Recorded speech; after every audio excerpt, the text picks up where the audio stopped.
Mike.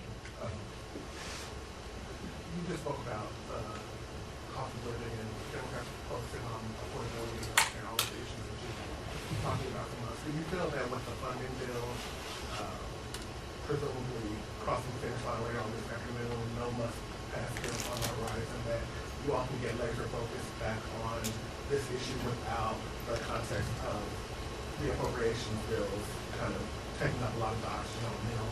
Well, it's definitely important that we fund the government in a way that's consistent with our values. And in terms of many of the pieces of legislation that will be before the House later on this afternoon, we believe that that has been achieved. Significant progress has been made as it relates to the labor H bill in terms of protecting the health, the safety, and the well-being of the American people.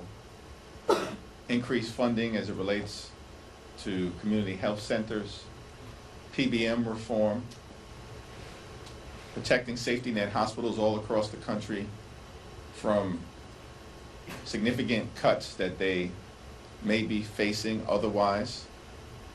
These are all modest steps in terms of progress that has been made for the American people. But certainly as we emerge from the appropriations process, perhaps this week in the House, next week in the Senate, there are still so many issues that will require the Congress's attention because of the damage that Republicans have done throughout their first year to the American people. This is a group of people, these extremist Republicans, who enacted the largest cut to Medicaid in American history. We want to reverse it.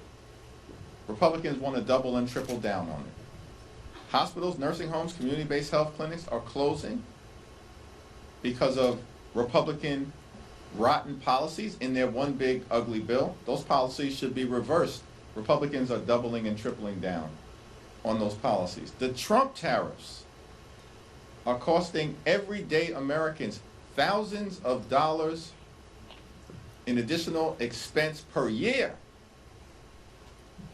They need to be eradicated, either by the Congress or by the Supreme Court. But Donald Trump and Republicans are doubling and tripling down on tariffs that are making life more expensive for the American people. There's a lot of work that still needs to be done for the American people, including the Senate acting on legislation we passed in the House to extend the Affordable Care Act tax credits. You had full attendance today. I want to get your reaction on that. There's a lot of conversation around attendance on both sides. What's your reaction to the fact that all of them are free? These are incredibly important issues that we are confronting on behalf of the American people, and we are going to continue to press for full and complete attendance as we move forward, understanding that sometimes the challenges of life, particularly as it relates to medical situations or family situations, may result in a member or two missing a vote or two. But under the leadership of Catherine Clark, our Democratic whip, we're working hard to make sure as we move forward, it's all hands on deck here in the House of Representatives.